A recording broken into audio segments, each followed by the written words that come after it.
여러분 반갑습니다. 오늘부터는 인생삼원 제3권 행복에 대한 이야기를 나눠보도록 하겠습니다. 옛날 어떤 아가씨에게 중매가 들어왔는데 동쪽에 사는 청년은 외모는 별로였지만 부자였고 서쪽에 사는 청년은 총명하고 인물도 좋았지만 아주 가난했습니다. 부모님은 딸에게 어느 쪽이 좋겠느냐고 물었습니다. 그러자 딸은 이렇게 말했습니다. 식사는 동쪽에서 하고 잠은 서쪽에서 자고 싶습니다. 여기서 나온 말이 동가식 서가숙입니다. 올바른 선택을 하지 못하고 이익에 따라 흔들리는 모습을 보여주는 말입니다. 선택 속에는 그 사람의 가치관과 인격이 드러날 뿐 아니라 어떤 선택을 하는가에 따라 인생의 행복이 결정됩니다. 결국 인생이란 선택의 결과물이라고 할 수 있습니다. 지혜로운 사람은 선택의 우선순위를 정확하게 알아야 합니다. 선택의 기준에는 세 가지가 있는데 맨 먼저 등장하는 것은 돈입니다. 17페이지 성경 구절입니다. 많은 재물보다 명예를 선택할 것이요 은이나 금보다 은총을 더욱 택할 것이니라. 사람들이 돈을 가장 소중하게 생각합니다. 그렇습니다. 돈은 소중하죠. 그러나 돈은 삶의 수단이지 목적은 아닙니다. 돈이 인생의 목적이 되면 값싼 인생이 되고 그런 재물은 하나님이 언제든지 가져갈 수 있습니다. 돈보다 더 나은 선택은 명예입니다. 명예란 사람들의 박수갈채를 받고 높아지는 것이라고 생각합니다마는 성경에서 명예는 그런 것이 아닙니다. 좋은 이름을 의미합니다. 더 정확하게 말하면 이름답게 되는 것이 명예입니다. 만약에 목사라면 목사답다. 이것이 최고의 명예입니다.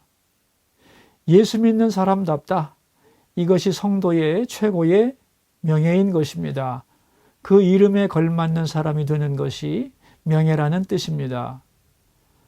재물보다 명예를 선택하라는 말은 재물 때문에 명예를 더럽히지 말라는 것입니다. 철학적으로 말하면 돈 때문에 너 자신을 잃어버리지 말라는 것입니다. 돈을 추구하다가 자기를 잃어버리는 사람이 세상에는 너무나 많기 때문입니다. 그러나 명예보다 더 귀한 것이 있습니다. 그것이 바로 은총입니다. 은총이란 위에서부터 내려오는 사랑을 의미합니다. 여러분, 어린 아기에게는 돈이나 명예가 필요할까요? 아무 필요 없습니다. 왜 그럴까요? 부모님의 사랑과 은총만 있으면 됩니다.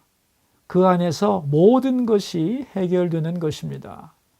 그러므로 하나님의 은총은 모든 것보다 귀중한 것입니다.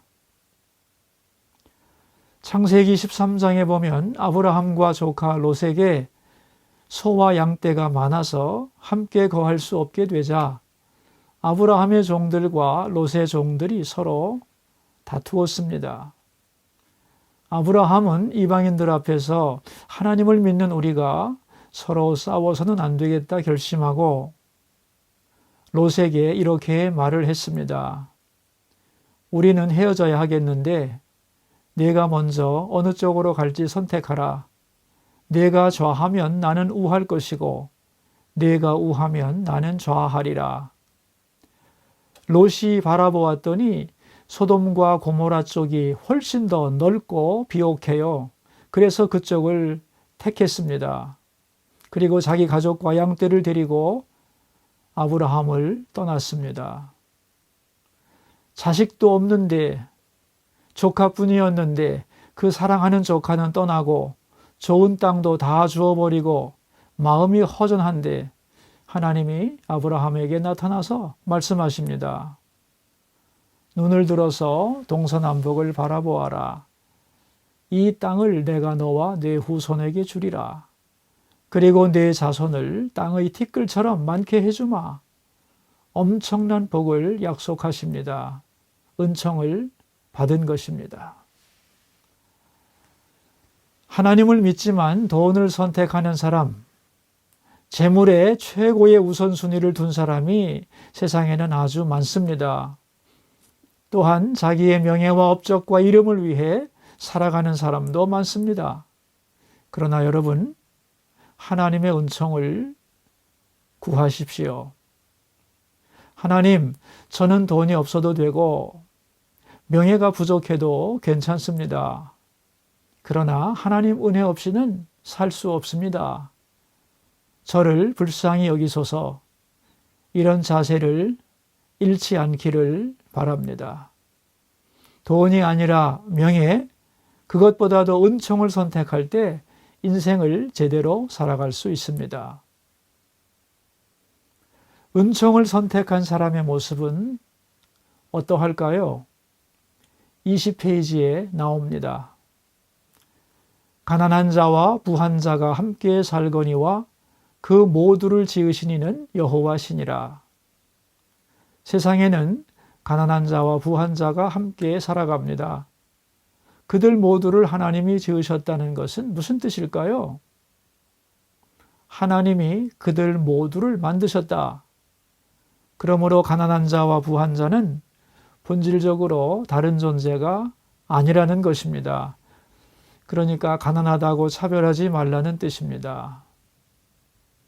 빈부 차이는 우리가 볼 때는 큰 것 같지만 하나님 앞에서는 아주 사소한 것입니다. 그것이 우리의 정체성이 아니기 때문입니다. 중요한 것은 그들 모두를 지으시고 다스리시는 하나님이 계시는데 그 하나님을 만났는가 못 만났는가, 이것이 중요한 것입니다. 가난해도 하나님을 만나서 은총을 받으며 살면 성공한 것이고, 부자라 할지라도 하나님을 만나지 못했다면 실패한 인생입니다. 은총을 선택하는 사람은 사람을 차별하지 않습니다. 그렇다면 은총을 선택한 자에게 주어지는 보상이 무엇일까요? 21페이지 4절 말씀입니다. 겸손과 여호와를 경외함의 보상은 재물과 영광과 생명이니라. 겸손하게 여호와를 경외하면 은총을 받게 되고, 그 사람에게 하나님은 재물도 주시고 영광도 주시고 생명도 주십니다. 은총을 선택하면 모든 것을 다 부어주신다는 뜻입니다. 22페이지 맨 윗부분 6절 말씀을 보면 이렇게 나옵니다. 마땅히 행할 길을 아이에게 가르치라. 그리하면 늙어도 그것을 떠나지 아니하리라. 자녀들에게 마땅히 행할 길, 즉 올바른 가치관을 가르치라고 말씀합니다. 돈에 대해서도 가르쳐야 하고 명예에 대해서도, 그리고 은총에 대해서도 가르쳐야 합니다. 그러나 무엇보다도 은총을 선택하도록 가르쳐서 삶으로 경험하게 만들어준다면 그것은 어떤 유산보다도 더 값진 것입니다. 그런데 사람들은 여기에 대하여 핑계를 댑니다. 24페이지 맨 윗부분입니다. 13절 말씀인데요. 게으른 자는 말하기를 사자가 밖에 있은즉 내가 나가면 거리에서 찢기겠다 하느니라. 해보지도 않고 핑계가 많습니다. 이게 무슨 뜻일까요? 은총만 가지고 어떻게 살겠는가? 돈이 있어야 살지, 명예가 필요하지, 이렇게 핑계를 댄다는 것입니다. 해보지도 않고 할 수 없다고 핑계를 댑니다. 결론입니다. 무엇을 선택할 것인가? 돈인가? 명예일까요? 아닙니다. 은총을 선택해야 합니다. 은총을 선택한 사람은 사람을 차별하지 않습니다. 오히려 겸손한 마음으로 여호와를 경외해야 합니다. 그럴 때 하나님은 재물도 주시고 영광과 생명도 부어주십니다. 그리고 이것을 자녀에게도 가르쳐야 합니다. 그리고 은총만으로는 살 수 없다. 핑계대지 말고 실천해 보라는 것입니다. 정말 하나님이 책임을 지는지 안 지는지 여러분 모두 은총을 선택하고 그 길로 걸어가면서 하나님의 축복을 경험하시기를 바랍니다. 기도하겠습니다. 살아계신 하나님 아버지, 무엇을 선택하느냐가 그 사람의 실제 모습이라는 것을 가르쳐 주셔서 감사합니다. 무엇을 선택할 것인가? 그 우선순위를 바로 알게 하소서.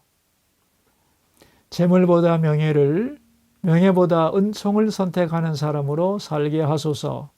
그리고 그 풍성한 결과를 삶에서 경험하게 해 주소서.